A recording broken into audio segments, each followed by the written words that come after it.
Muy buenos días, les saluda Rodrigo Menéndez y me acompaña el día de hoy Federico Berrueto, Rodrigo, Luis, un placer. Luis Correa Mena. Muy buenos días. Un mano a mano, una semana más. Que va a ser cada 15 días. Un gusto con Federico. Claro, Oye, Federico, ¿cómo ves a Movimiento Ciudadano y esa actitud de Dante, que ya no sé si es bélica o es enfrentada a los demás partidos o al propio presidente? Mira, en la política las cosas se juzgan por los resultados, no por las intenciones ni las palabras.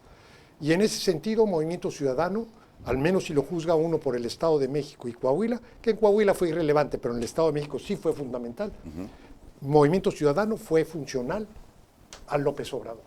Entonces, el no plantearse, en este caso, ni siquiera como una opción, como una tercera opción, sino simplemente no participar. Entonces, por los resultados está bajo sospecha.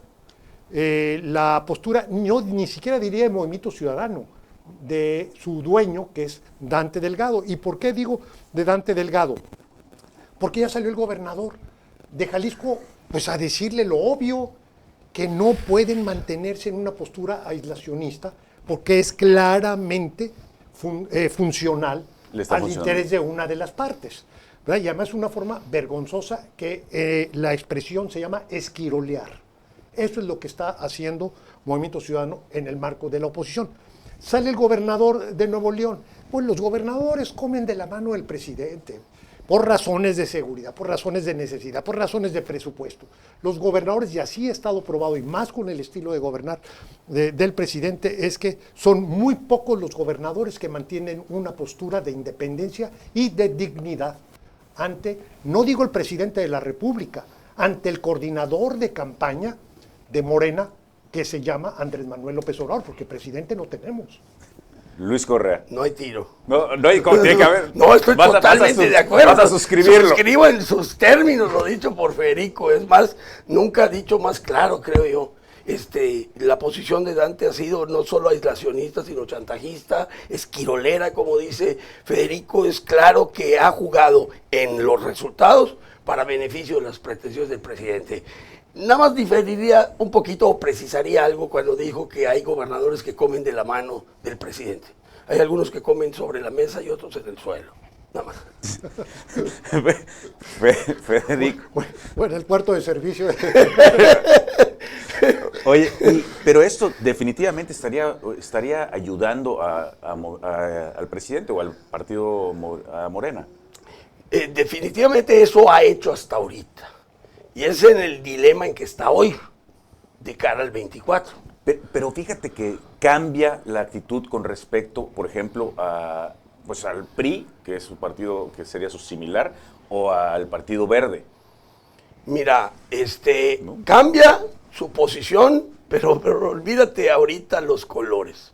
El Movimiento Ciudadano, Dante, se debate en seguir la ruta que ha seguido hasta ahorita, de separarse de la oposición para enfrentar a Andrés Manuel y servir a la causa de Andrés Manuel y a su partido, o sumarse sin tanto pretexto ni remilgo como lo ha hecho. Él siempre ha dado pretextos para no sumarse. Y en los pretextos ubica la figura de Alejandro Moreno, que yo le entiendo en la crítica consistente que hace Federico siempre, pero no le entiendo en alguien que más allá de las circunstancias y diferencias necesita poner una posición firme de oposición al régimen, que es el que queremos cambiar.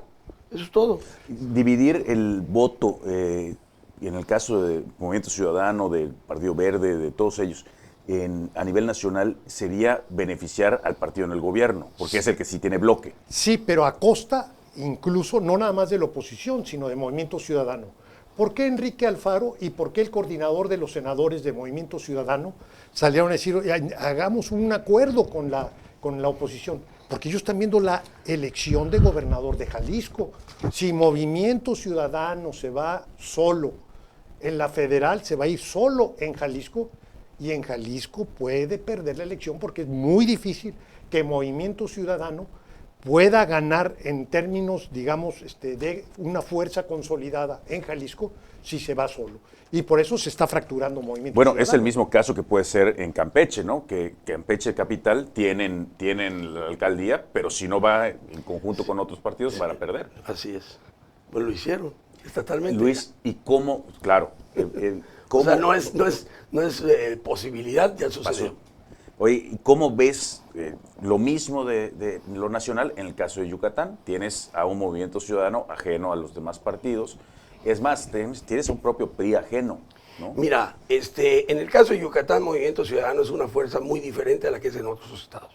O sea, la verdad aquí es una fuerza muy marginal, pero es una señal de suma. O sea, finalmente yo he participado en elecciones indirectamente detrás del candidato de la campaña, donde lo importante es significar la suma, que todos estamos comprometidos y claros en cuál es el objetivo.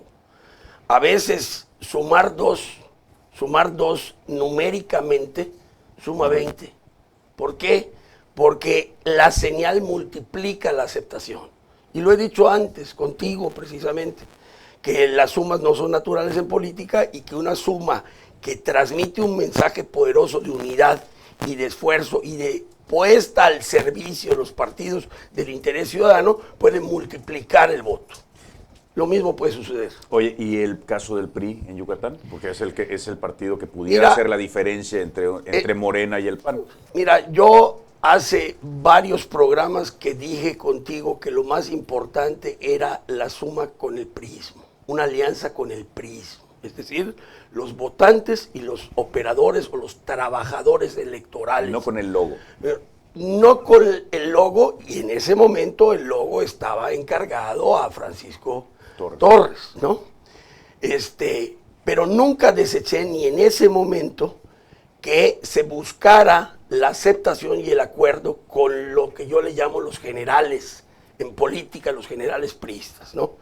Sigo creyendo lo mismo. Hay que seguir trabajando con el ejército priista y hay que acordar con los generales priistas. ¿En qué términos? En los términos en que convengan a las dos partes, pero sobre todo al objetivo común, a evitar que Morena se posicione en Yucatán. Si me permiten nada más porque, mira, tú tienes distintos planos de la contienda. Tienes el plano nacional.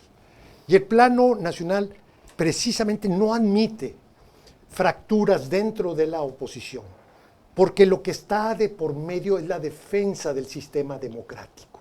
Y ese es un valor común a cualquier fuerza política. Lo que está planteando el presidente, y ya lo dijo, mi iniciativa va a estar presente al momento mismo de inicio de sesiones ordinarias de la próxima legislatura, donde voy a cambiar el régimen político en función de un concepto autoritario, acabando con la Suprema Corte de Justicia, con la elección de los consejeros electorales, en otras palabras, eliminando la autonomía del INE, o sea, todos los fundamentos del sistema democrático. Ya no está engañando a Andrés Manuel, dice, voy por ellos, y para eso necesito ganar la elección con mayoría calificada. Entonces, lo que está de por medio es mucho más que lo que pudieran ser los intereses estrictos o la filosofía o la ideología de algún partido. Entonces, es mucho lo que está de por medio. Por eso la traición de Dante Delgado tiene otra dimensión. A nivel local, ¿qué es lo que está sucediendo en Yucatán? O cómo yo vería, también tienes una situación no de la misma dimensión, porque bueno, finalmente en otro es un tema de Estado, pero aquí sí creo que hay un asunto fundamental. Es, ¿los yucatecos van a decidir su destino o los van a poner en la Ciudad de México? O sea, el triunfo Morena, bloque opositor, tiene este significado. La oposición representa que los yucatecos puedan seguir definiendo su futuro. Ponerse en manos de Morena quiere decir que las cosas se van a decidir desde México. Y en un tema fundamental yo destacaría, el de la seguridad. Los yucatecos quieren ver comprometida su seguridad. Pónganse en manos de Morena y vean lo que está pasando en el Estado de México, lo que está pasando en Guerrero, lo que está pasando en Michoacán. Bueno, ¿eso es lo que quieren? Bueno, pues háganlo. Oye, Federico, volvería también al caso del priismo y de la misma naturaleza, pero nacional. Tienes a unos generales que a lo mejor están corrompidos y tienes tropa que a lo mejor sí puede ser salvable de ese priismo. ¿Cómo ves a ese, pero ya unido al panismo y al perredismo? Mira, primero, los generales no son dueños de la tropa, y todavía más. Aquellos que participan en una elección, ni siquiera la mayoría tienen una identidad partidaria. Entonces, lo que tiene que apostar el bloque opositor, pues no es nada más al acuerdo y al entendimiento entre los jerarcas. Esto también es una construcción que tiene que darse con los cuadros medios y desde luego con la base social. Eso es algo que yo creo que ya está ocurriendo, pero debe haber claridad, porque si nada más lo dejas en términos del acuerdo, una traición en ese nivel y te rompe con todo el esquema. Pero además basta recordar un elemento que puso en la mesa Federico el programa pasado, que fue muy importante desde mi óptica, que es en el proceso que decidió el Frente Amplio, la elección o la designación de candidato presidencial la puso en las manos ciudadanas. Entonces, a ver, ya está más allá de las élites partidistas que se están reportando el botín, según yo, ¿no? La designación de eso y la lucha por qué va a pasar en este país. Yo no me voy a pelear qué cargo quiere Marco Cortés o qué cargo quiere Alito Moreno. El asunto es, yo quiero ser parte del trabajo político nacional por darle a México una nueva oportunidad. Ese es el punto. Y creo que está en manos más ciudadanas que en las dirigencias partidistas. Oye, lo dijo Federico el programa pasado, lo reitero. Yo nada más estoy de acuerdo. Oye, Luis, quiero volver al caso de Yucatán. Ya las corcholatas debe salir el candidato en septiembre. Después, inmediatamente saldrá el caso de Yucatán, que veo prácticamente un hecho que sea, todavía no sé quién, pero sí, iba a decir guacho, pero pues como están las cosas allá no sabía decirte, ¿no? ¿Cómo va Acción Nacional y el PRI? Que no sé si van a ir de la mano o no van a ir de la mano. Mira. Para empezar, ¿no? Mira. Y el PRD. O sea, ya empezábamos a conversar esto anteriormente. Y yo lo abordaría de esta manera. En primer lugar, para el candidato o candidata que resulte de Morena, es determinante la posición de certeza o incertidumbre de si va a ganar el gobierno federal o no. De alguna manera, ¿por qué? Porque Morena en los estados se ha hecho totalmente a la sombra del liderazgo nacional y que ni siquiera se transfiere en su aceptación y popularidad tal cual la tiene Andrés Manuel a nivel federal. O sea, no ha habido ni el mejor candidato o candidata de Morena en los estados que tenga los porcentajes de aceptación que tiene Andrés Manuel. Entonces, a ver, aquí hay un vínculo directo de probabilidad de triunfo electoral en los estados, de acuerdo a cómo esté la situación nacional. Y hoy se merma esa certeza o esa inercia de triunfo que llevaba Morena con el proceso de selección de sus corcholatas, ¿no? Ya también se abordaba el programa pasado.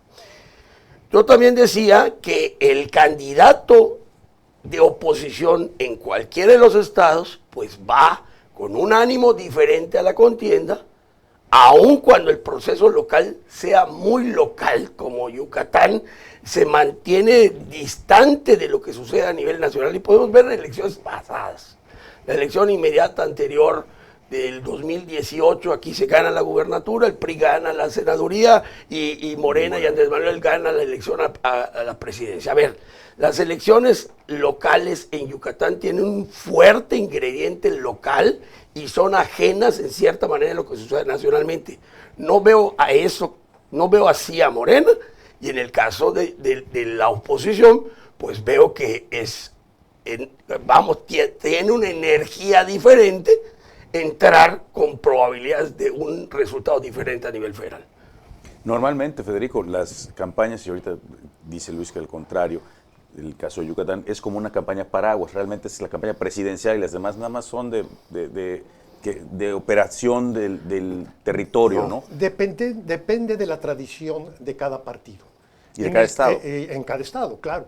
En el caso, por ejemplo, de Acción Nacional, desde mi punto de vista, tiene que respetar la autonomía o el espacio propio, sobre todo en los estados donde está perfilado el triunfo. Entonces, aquí en Yucatán, digamos, la inercia te indica, no nada más las encuestas pues hasta depende de qué casa los hace o quién pagó la encuesta y te dan un resultado. No me quiero meter a un tema muy polémico, que es el asunto de las encuestas. No, yo creo más en lo que es la sustancia política. Todo indica que el PAN va a ganar Yucatán. Sí, pero para eso necesitas dos elementos. Primero, la unidad. ¿Quién garantiza la unidad en el panismo y además en la oposición en Yucatán? Y por otro lado, ¿verdad?, también tienes la persona. ¿Quién tiene esa ya visibilidad o consolidación, ese liderazgo? No cabe la menor duda que lo tiene Renan. Cualquier decisión contraria a eso compromete unidad y compromete la posibilidad de triunfo. Entonces, en el caso del PAN y del PRI, de cierta forma, veo muy perfilado la situación. ¿Qué es lo que sucede en el PRD? Todo indicaría que es Guacho también, digo, Morena, perdón. Pero el problema está hermanos. en que en la perspectiva nacional, ahí sí tienes un partido que no respeta la autonomía de los y además tampoco tiene una presencia morena de tal tamaño o tal proporción como para que pudiera decirle al centro, oye, aquí en Yucatán las cosas se van a hacer de esta manera. O sea, están totalmente subordinados a la lógica del partido o de Andrés Manuel López Obrador. Y puede suceder, en el caso de la asignación de la cuota de género, cosa que ya la tiene resuelta el PAN, al menos para Yucatán y Guanajuato, que aquí, a pesar de que sí tienes un candidato o prospecto, aspirante, muy perfilado, que es Guacho, ¿verdad?, que a lo mejor manden por los equilibrios que tienen que hacerse en los estados, mujer, y ver Yucatán como un estado para perder, que no está en sus prioridades por el peso electoral, por la posibilidad de triunfo, etcétera, y de esta manera todo te puedes esperar por parte de Morena. Oye, Luis, pudiera pasar en Acción Nacional, en el bloque opositor, no iría en Acción Nacional, el bloque opositor de PRI, PAN, PRD, pues una elección similar a la que vivió el Partido Acción Nacional cuando termina Patricio Patrón, 2007. ¿Y a qué me refiero? Habían tres candidatos, Xavier, Luis Correa y Ana Rosa Payán.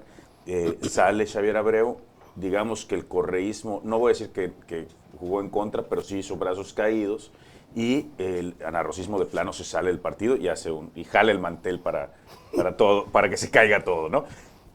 Pudiera pasar algo similar, y lo estoy diciendo porque ya hay 5 aspirantes, ¿no? En primer lugar, habría que ubicar la razón principal desde mi óptica de la derrota, y la expliqué en ese momento y la repito hoy. El proceso interno perdió o hizo que se perdiera la confianza del electorado. No pierde directamente por el proceso interno, pero es la causa. ¿Por qué? Porque finalmente el número de afiliados proporcionalmente al número de electores es muy pequeño. Finalmente es qué sucedió en el electorado. Y el electorado lo que vio es que habían perdido su confianza para votar por ellos. Y así se perdió la elección. Entonces lo que hay que ver es si en lo que está sucediendo hoy en la oposición da para que se pierda esa confianza en el electorado o no. Me parece que el electorado tiene motivaciones adicionales hoy que en el 2007 no tuvo.